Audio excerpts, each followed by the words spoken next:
બે હાથ ઊંચા કરી લો.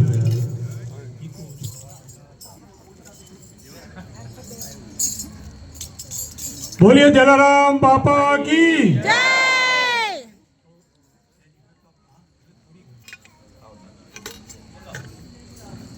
હા જય બરાબર નથી આવી અને વિડીયો હવે ઉતરે છે એટલા માટે કે જે હાથ ઊંચા ન કર્યા એ ઝડપાઈ જશે. આમાં મારો જલા બાપા તો બધું જોવે જ છે, એને કોઈ જોવાની જરૂર જ નથી. પણ જલા બાપાની સાક્ષીએ બે હાથ ઊંચા કરી, એમાં કલાકારો આવી ગયા પાછા. બોલીએ જલારામ બાપા કી જય. વાહ. મંગલ કરણ વિઘ્ન હરણ ગૌરી પુત્ર શ્રી ગણેશ રિદ્ધિ સિદ્ધિ સહિત પધારજો બ્રહ્મા વિષ્ણુ મહેશ. પેલો પ્રસાદ હમણાં 5 મિનિટ હા ખંજરી ને મંદિરાને હમણાં આરામ આપીશું.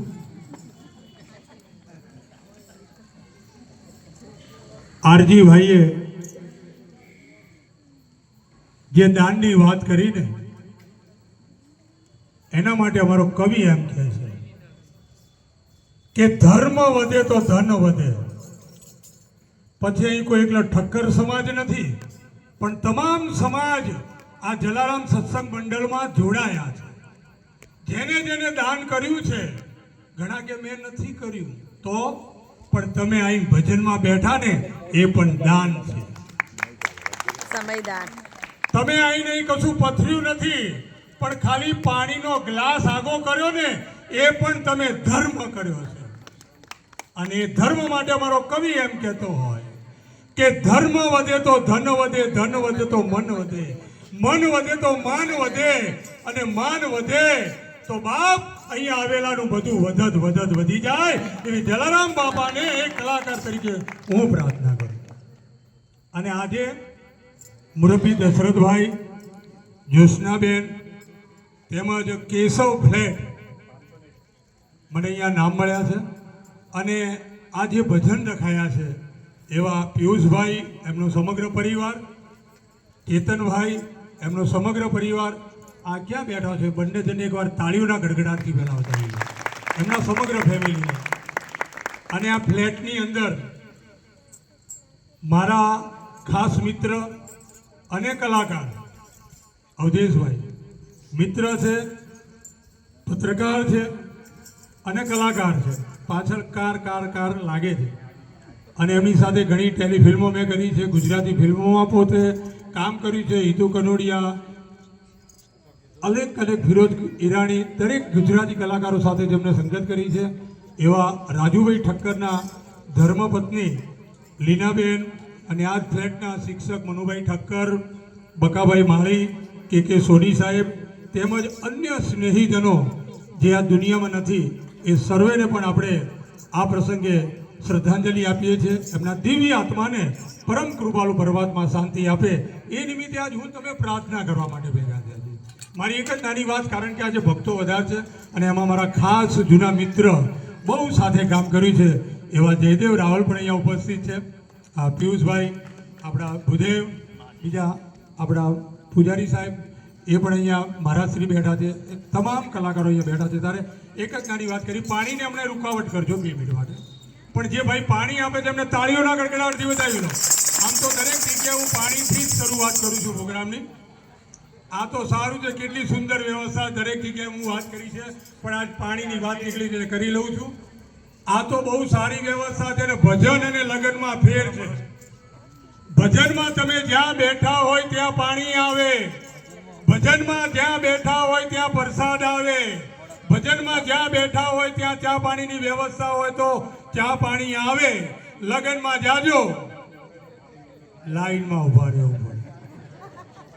આ ભજનની તાકાત છે આ જલારામ બાપાની. એટલે એક જ નાની વાત કરી. આ ફ્લેટ તમે જુઓ કેટલો સરસ લાગે છે, વાહ. પણ એ ફ્લેટની નીચે તમે નજર માંડો, જે ઈંટો છે ને અંદર, એ ઈંટોની મજબૂતાઈ છે ને, એ ઈંટની મજબૂતાઈ છે ને, એ મારા ને તમારા મા બાપ છે. મા બાપ હોય ને તો જ તમે આ જગ્યાએ પહોંચી. એટલે મોટામાં મોટો ભગવાન છે ને આપણા મા બાપ. જેટલો પ્લોટ હોય એટલું મકાન ના હોય, મકાન થોડું નાનું હોય, અને જેટલું મકાન હોય ને એટલા બારણા ના હોય, બારણા એનાથી નાના હોય, અને જેટલા બારણા હોય ને એટલી બારી ના હોય, બારી થોડી નાની હોય, અને જેટલી બારી હોય ને એવડા તાળા ના હોય, તાળા થોડા નાના હોય, અને જેવડા તાળા હોય ને એવડી ચાવી ના હોય, ચાવી એનાથી સહેજ નાની હોય. કરોડોનો પ્લોટ હોય એની કિંમત એક આ નાની ચાવી છે. અને મારા જલારામ બાપા સદગુરુની ચાવી મને ને તમને મળી છે ને એટલે આવા ભાગ્યશાળી હું તમે છીએ. અને ચાર વસ્તુ, ચાર વ્યક્તિ, માં, બેન, પત્ની અને દીકરી, આ ચારે જણ છે ને, આ ચારે જણને તમે સુખી રાખો, આંખમાંથી આવડા ના આવવા દો ને તો બાપ ચાર ધામની યાત્રા છે. આ લક્ષ્મીનો અવતાર, આ નારી છે ને તો શક્તિનું રૂપ છે, અને અમે ભાઈઓ છીએ ને સહન શક્તિ છીએ. કેમ હશે? શું તમારી સમજણ છે? અને આ જલારામ સત્સંગ મંડળ માટે એકવાર જોરદાર તાળીઓ થઈ જાય. પાટણમાં તો દર ગુરુવારે કાર્યક્રમો કરે, પણ જે હાજરા હજુર સંત છે એમને જલારામ સત્સંગ મંડળ તમામ જેટલા અહીંયા આવ્યા છે ત્યાં નતા આવ્યા, પણ તમામને એ બાપુએ આશીર્વાદ આલ્યા છે. દેકાવાડા ગામે આ જલારામ સત્સંગ મંડળ થઈ આવ્યું છે. આ મારી તમારી સિદ્ધિ છે બાપ, આ બાપાની આશીર્વાદ છે. તો એક નાની વાત કરી, મારી વાણીને અહીંયા વિરામ આપું છું, કારણ કે સમય બહુ ઓછો છે. અને મારી વાત એ છે કે મારો વિષય છે બોલવાનો. હું ગાયક નથી પણ લાયક તો છું. તાળી પાડવાની છૂટ છે. આ બધું માઇકમાં બોલાય, બાકી ઘરે આવો ખબર પડે. અમારું ઘેર કોઈ સાંભળતું નહીં એટલે તો બહાર નીકળે છે. આ તમારા બધાના આશીર્વાદ છે. પણ એક જ નાની વાત કરી, મારી વાડીને વિરામ આપું છું, કારણ કે અહીંયા જે સંખ્યા ખૂબ છે અને આજના આ કાર્યક્રમમાં, અને હમણાં આરજીભાઈએ કીધું કે સંખ્યા દાડે દાડે વધે છે, કોઈને આમંત્રણ આપવું પડતું નથી, પણ કે ગુરુવારે ભજન છે એટલે આમંત્રણની જરૂર નથી. મારે દર ગુરુવારે આવવાનું મન થાય છે, પણ અમુક કારણોસર હું નથી આવી શકતો. તો મારી વાણીને અહીંયા વિરામ આપું છું ને છેલ્લે એટલું જ કહીશ કે અરમાન જિંદગીના પૂરા થાય તોય ઘણું છે, અરમાન જિંદગીના પૂરા થાય તોય ઘણું છે. લવલેશ મોતનો ડર મુજને નહીં સતાવ, પણ જીવનમાં બે ચાર સારા કામ થાય ને તોય ઘણું છે. અને ઇજ્જતનું કફન ઓઢીને મરાય તોય ઘણું છે. ભગવાનની સામે કદાચ એમ કે ભગવાનને તમે ચાલલો કરો તો ભગવાન રાજી થાય, એને ફૂલહાર ચડાવો તોય રાજી થાય, આરતી કરો તોય રાજી થાય. પણ મારા જેવો એક ભગતે કીધું હતું કે હે ભગવાન, હું તમને ચાલલો કરું તો તમે રાજી થાવ, હે ભગવાન હું તમને ફૂલહાર ચડાવું તો રાજી થાવ, હે ભગવાન હું તમને આરતી કરું તો રાજી થાવ.